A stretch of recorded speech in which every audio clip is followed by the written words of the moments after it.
कुछ नहीं मिला माता पार्वती को तीज की पूजन के लिए, कुछ नहीं। बालू रेत का शिवलिंग बना लिया पार्वती जी ने,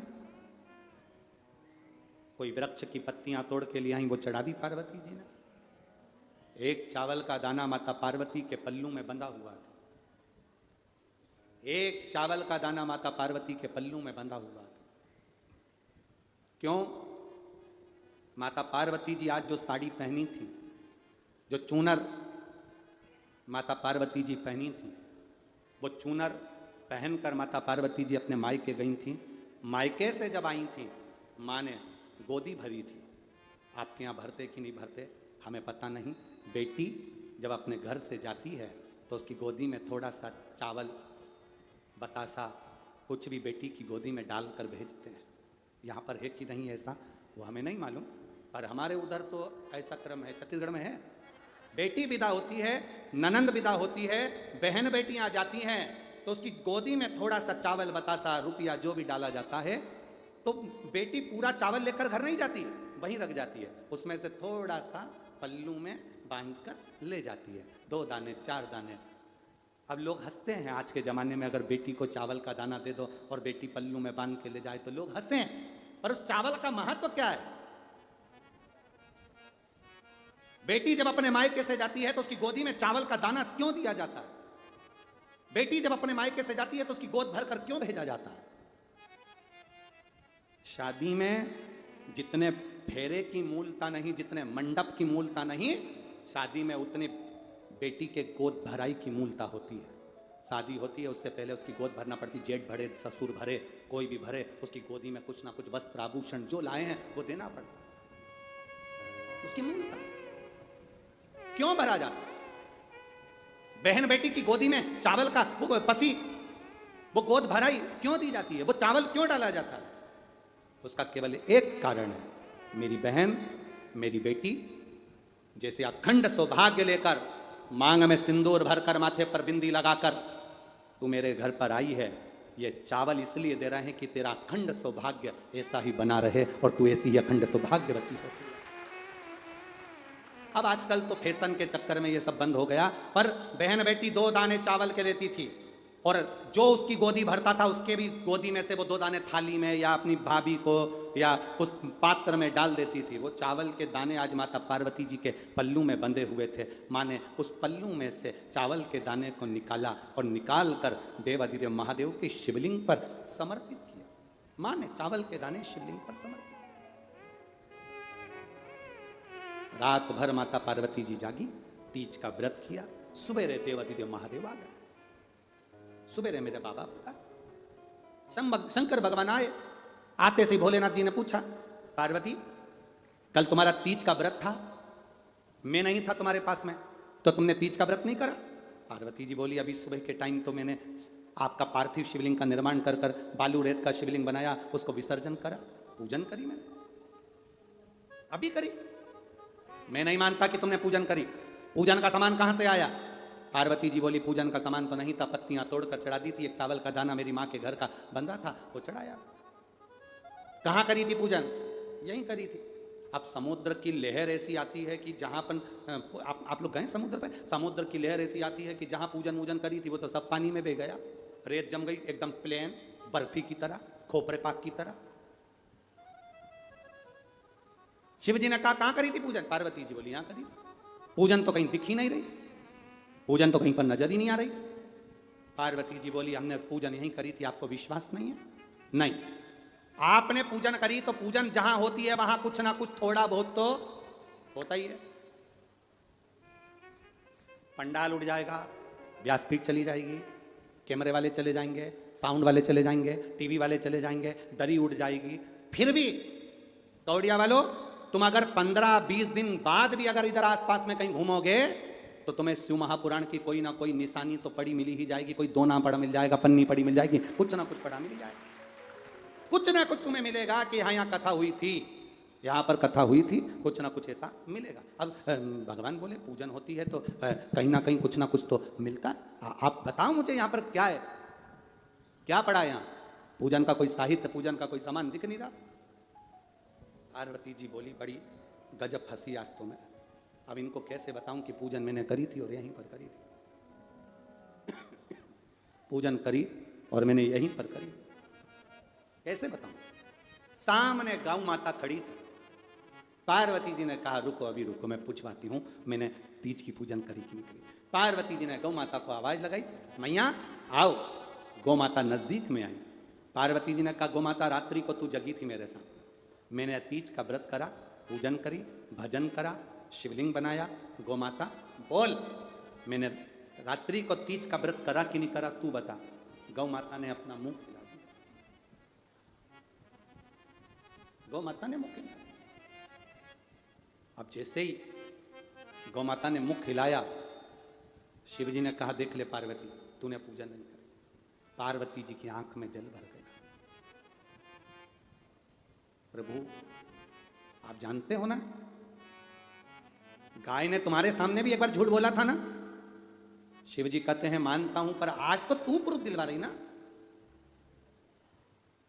पार्वती जी ने गौ माता के आगे हाथ जोड़कर कहा मां बोलो, मैंने तीज की पूजन करी कि नहीं करी? गौ माता ने झूठ बोल दिया। कारण पूजन तो करी थी, पर पूजन का कोई प्रसाद, कोई भाग गाय को नहीं मिला था। इसलिए गौ माता ने कह दिया पार्वती ने कोई पूजन नहीं करी। पार्वती मैया के आंख से जल बह गया। मां तू पूजनीय है, तेरे में 33 कोटि देवी देवता विराजमान है, धर्म तेरे पथ पर टिका हुआ है मां, पर तूने झूठ बोला है तेरे मुख से। जैसे जैसे कलयुग बढ़ेगा मां, तू झूठ बोली है, इसलिए तुझे झूठन खाना पड़ेगी। तू झूठ बोली है इसलिए तू झूठन खाएगी। कलयुग जैसे जैसे बढ़ेगा तुझे झूठन मिलेगी।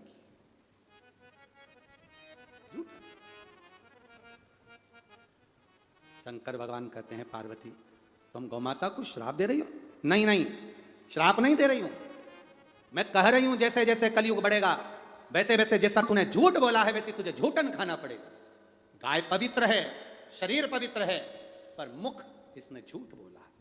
और सुनो नाथ, मैं पार्वती इस समुद्र तट पर खड़ी होकर कहती हूं, संसार का मनुष्य चाहे कितना भी दान करे, कितना भी पुण्य करे, कितना भी भजन करे, पर अगर झूठ बोलता है तो उसको एक जन्म लेकर मृत्यु लोक में झूठन खाना ही पड़ती है, खाना ही पड़ती है।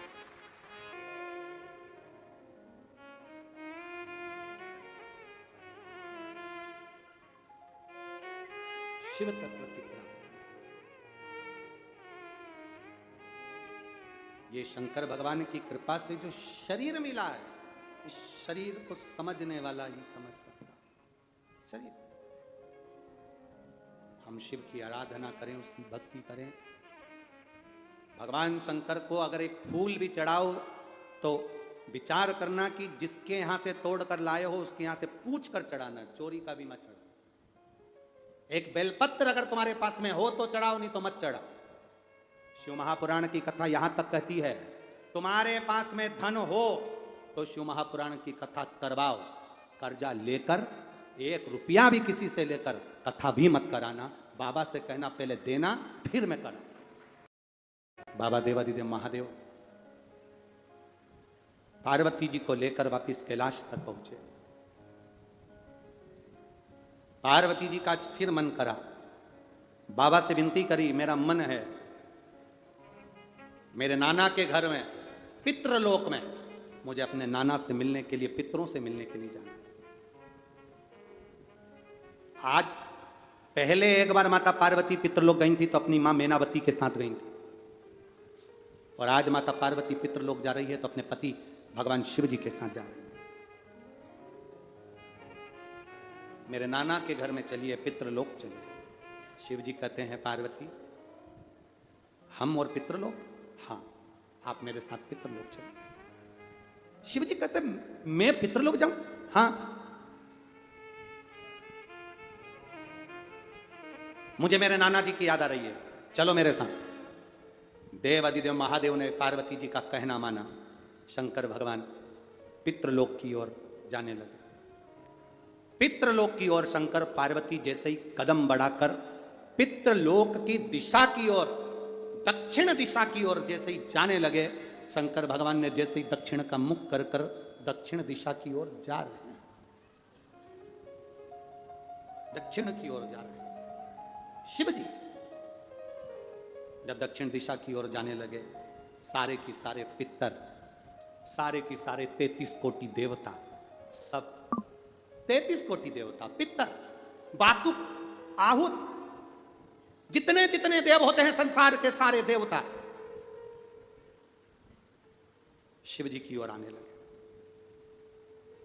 शंकर भगवान की ओर आने लगे। सब शिव जी की ओर आते हुए जो देखा, देखते से ही माता पार्वती आश्चर्य में पड़ गई। बहुत समझने वाली कथा है। शायद हमने भी अपनी जिंदगी में पहली बार इस संवाद को बचा है, और जितने आस्था चैनल पर कथा सुन रहे हैं और जितने मोबाइल पर और जितने इस कौड़िया गांव में सुन रहे हैं, इस संवाद को पहली बार आप लोग भी सुन रहे हैं, पहली बार सुन रहे हैं। हमने भी अपने जीवन में पहली बार इस संवाद को बांच रहे हैं, इस संवाद को पहली बार। पितृलोक के देवता पार्वती जी शिव जी से कहती हैं हमारे नाना के घर चलिए। शंकर भगवान जा रहे हैं, कुछ कदम चले हैं भगवान दक्षिण की ओर, और पितृलोक के देवता, आहुत लोक के देवता, वासुक लोक के देवता, 33 कोटि देवता सब ऊपर से नीचे कैलाश धाम के लिए आने लगे। सब की सब वापिस आते हुए जब पार्वती जी को दिखे तो पार्वती जी ने भोलेनाथ जी से पूछा, प्रभु अपन तो अपने नाना के घर जा रहे थे, हम तो नाना के घर जा रहे थे, और ये सारे के सारे नाना नानी और सारा खानदान और सारे देवता ये अपनी ओर आ रहे हैं, सबकी सब बहते चले आ रहे हैं। अपन जा रहे दक्षिण में, ये जा रहे, जम के बोलो, उत्तर में। आप दक्षिण में जा रहे हो और वो सामने से कोई व्यक्ति आ रहा है तो किधर की साइड आएगा? उत्तर। अपन जा रहे दक्षिण में, ये सब आ रहे उत्तर में। शिव जी कहते हैं पार्वती,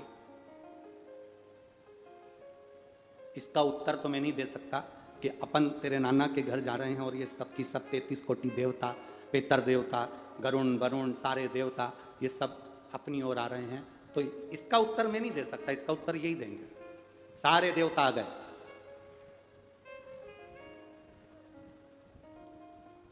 सब की सब शंकर जी की ओर जा रहे हैं। शंकर जी जाते हुए दिख रहे हैं, शंकर जी जाते हुए दिख रहे हैं। भोलेनाथ डमरू खड़काए, जो डमरू खड़काए, शिव जी ने अपना मुख उत्तर का करा, देवताओं ने अपना मुख दक्षिण का करा। शंकर जी ने पार्वती के सम्मुख में पूछ लिया, आप कहां जा रहे हो? पार्वती तो मुझे नाना के घर पितृलोक लेकर जा रही है, देवलोक लेकर जा रही है, और आप यहां कैलाश धाम पर आप मेरे पास में आ रहे हो, कहां जा रहे हो? पितरों ने हाथ जोड़कर कहा, हाथ जोड़कर पितर कहते हैं, हमारा भोले बाबा, हमारा दामाद, हमारी बेटी हमारे घर आए, या हमारा शंकर हमारे पास में आए, ये ठीक नहीं। हम हमारे भोलेनाथ के पास जाएं, इससे बढ़कर कोई सौभाग्य नहीं है, इससे बढ़कर कोई सौभाग्य नहीं है। बाबा, पितरों ने हाथ जोड़कर शंकर भगवान से विनती करी, है भोले बाबा बस इतनी कृपा करो, संसार में रहने वाले मनुष्य श्राद्ध पक्ष में केवल 16 दिन हमको जल देते हैं। कितने दिन देते हैं? 16 दिन। धूप 16 दिन देते हैं, ब्राह्मण भोज 16 दिन कराते हैं, गौ भोज 16 दिन कराते हैं, कौवे को भोजन 16 दिन देते हैं, कुत्ते को भोजन 16 दिन देते हैं। हमारे ये पितृलोक के देवता कह रहे हैं कि मृत्यु लोक में रहने वाले हमारे परिवार के लोग हमको केवल 16 दिन भाग देते हैं, बाकी के समय हम सब भूखे प्यासे रहते हैं। आप कृपा करो भोलेनाथ जी, आप करुणा करो। पार्वती जी ने देखा मेरे नाना जी आपसे विनती कर रहे हैं। नाना बोलो क्या चाहते हो? पितृलोक से पितरों ने और देवताओं ने कहा, भोलेनाथ आज हमें वर दे दीजिए, आपके ऊपर जब जल चढ़ेगा उसका एक कंश पितरों को, देवताओं को, सबको प्राप्त होगा। शिव जी ने कहा हम वर तो दे देंगे पर मना नहीं, वर देने में मना नहीं है, हम तुम्हें वर दे देंगे कि हमारे ऊपर चढ़ा हुआ जल पितरों को भी मिलेगा, देवताओं को भी मिलेगा, देवियों को भी मिलेगा, पर हम आपसे एक वर चाहते हैं। शंकर जी ने जैसे का वर चाहते हैं तो पितर बोले कौन सा वर? शंकर भगवान कहते हैं हम आपसे केवल इतना चाहते हैं, अगर कोई हमारे मंदिर में आकर शिवलिंग पर जल चढ़ाएगा उसका एक भाग तुम्हारे खाते में जाएगा, पर आशीर्वाद आपको देना पड़ेगा कि उसके घर में कभी पितृदोष नहीं होगा, उसके घर में कभी पितृदोष नहीं होगा, कभी आहु दोष, कभी वासुक दोष नहीं होगा, कभी उसके दरवाजे पर काल सर्प दोष नहीं होगा, कभी उसके दरवाजे पर दुख नहीं आएगा। पितरों ने वचन दे दिया जो शंकर जी पे जल चढ़ाएगा, पितर कहते हैं अपनी बेटी पार्वती को देखकर, अपनी नातिन को देखकर हम उसके घर से कभी भी दुख नहीं देंगे, हम उसको झोलियां खुशियों से भर देंगे, हम वो पितर। इसीलिए शंकर जी को जो जल चढ़ता है तो जलाधारी का मुख कहां का होता है? जम के बोलो, उत्तर की ओर होता है। जलाधारी का मुख कहां होता है? उत्तर की ओर। हमारा शिव पुराण कहता है, शिव तत्व कहता है, आप चारों तरफ से जल चढ़ाओ, मना नहीं है, पर कभी मौका मिल जाए आपको, और जैसे ये शिवलिंग है, ये जलाधारी है पानी बहने की, यहां से पानी बहता है, ये शिवलिंग है। जब तुम्हें कोई बहुत जरूरी बात कहना हो, कभी कोई बहुत जरूरी है और तुम्हारी जीवन में बहुत जरूरी है वो बात कहना, तो तुम बाबा अगर नहीं सुन रहा हो तो जैसे ये जलाधारी में पानी इधर से बहता है, तुम इधर बैठो। कहां बैठोगी? इधर दक्षिण में। जलाधारी का मुख कहां होता है? उत्तर में।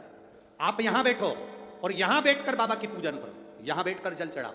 वो पानी यहां जब बहकर, तुम यहां बैठकर जब जल चढ़ाओगी, दक्षिण में बैठकर उत्तर की ओर मुंह कर कर जब जल चढ़ाओगी और उत्तर में ही पानी बहकर जाएगा, तो तुम्हारे को रिजल्ट जल्दी आएगा, ये निश्चित है, आपका फल आपको मिलेगा, प्राप्त होगा।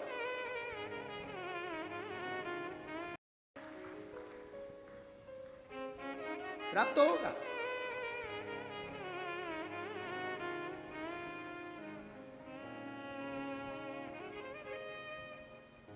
दक्षिण में तुम बैठो, उत्तर की ओर उसका मुख, आपका मुख जल चढ़ाए, समर्पित करो।